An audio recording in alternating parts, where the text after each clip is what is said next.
Бүгін сіздерге восточная сладость пирогының жасалу жолын ұсынатын боламын. Видеоны соңына дейін көріп, лайк басып, комментарий жазып, және арнаға тіркелуді ұмытпаңыздар. Ең алдымен қамырын дайындайтын боламыз. Ол үшін 400 грамм ұнға 200 грамм салқын сары майды аунатып алып, үккіштен өткіземіз. Яғни крошка жасаймыз.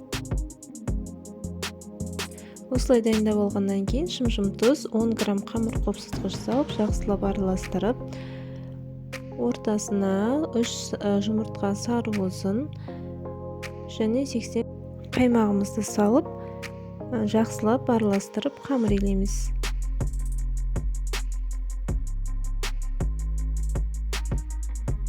Қамырымызды 30 минут тоңазытқышқа қоя тұрамыз. Енді салмасын дайындауға кірісеміз. Ол үшін бізге 100 грамм кептірілген өрік, яғни курага, мейіз 100 грамм және грек жаңғағы керек болады. Осы заттарды кішірек 4 бұрыш етіп турап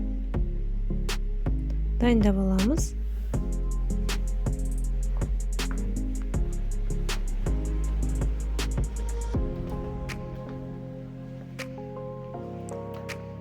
Жаңғақты да үгітпей осылай турап қосқан дәмдірек болады.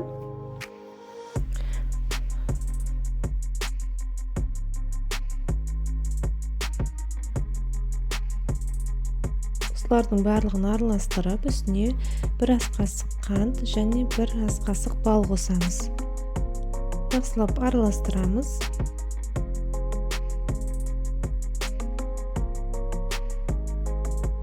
Ендігі кезекте, яғни меренга жасаймыз. Ол үшін бізге жаңағы жұмыртқамыздың ақуызы қажет болады. Ол ақуызды сарыуыздан бөлу кезінде мұқият болып, жаңағы сарыуызын тамызбай бөліп аламыз. Ақуызына қантты қосып, жақсылап миксерлеп аламыз. Ендігі кезекте қамырды 2 бөлікке бөліп, бір сәл үлкендеу қыламыз астыңғы қабатын.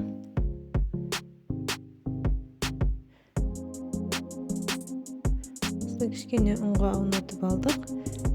Енді астыңғы жаңағы қабатын дайындайтын боламыз. Осылай противенға салып, менде 4 бұрыш етіп жасаған ыңғайлы болғандықтан осылай жасадым. Сіздер дөңгелек етіп, дөңгелек формаға салып жасасаңыздар болады. Енді жаңағы қамырымызды жайғаннан кейін, оны пергамент қағазына төсеп, оның бетіне салмамызды салып, бетіне меренгамызды салатын боламыз. Меренгамыз кішкене сұйықтау түрде болса бола береді, себебі ол жаңағы пирогтың ішінде пісіп кетеді.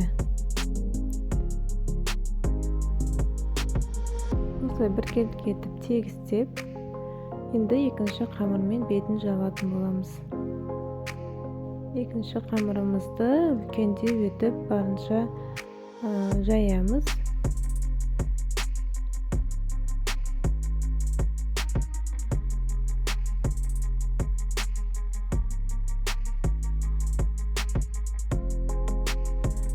Шеттерін жауып, ортасында қалған бөлігін осылай ерек-ерек етіп әдемілеп қоясыздар.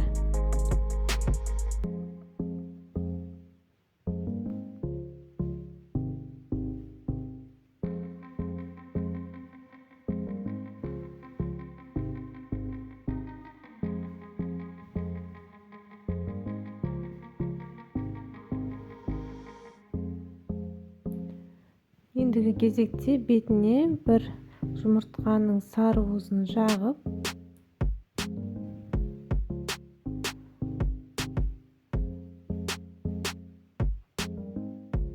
бетіне кунжут себеміз. Болмаса мак болса да себуге болады.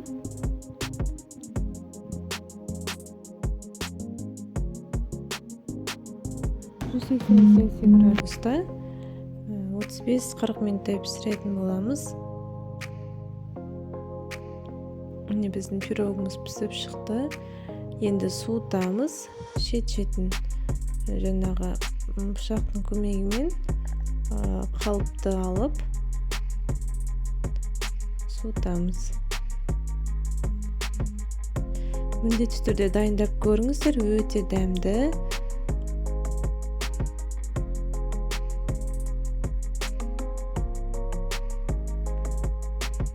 Өте дәмді және де ерекше пирог түрі. Арнамдағы көптеген рецепттерді қарай жүріңіздер. Астарыңыз дәмді әрі берекелі болсын.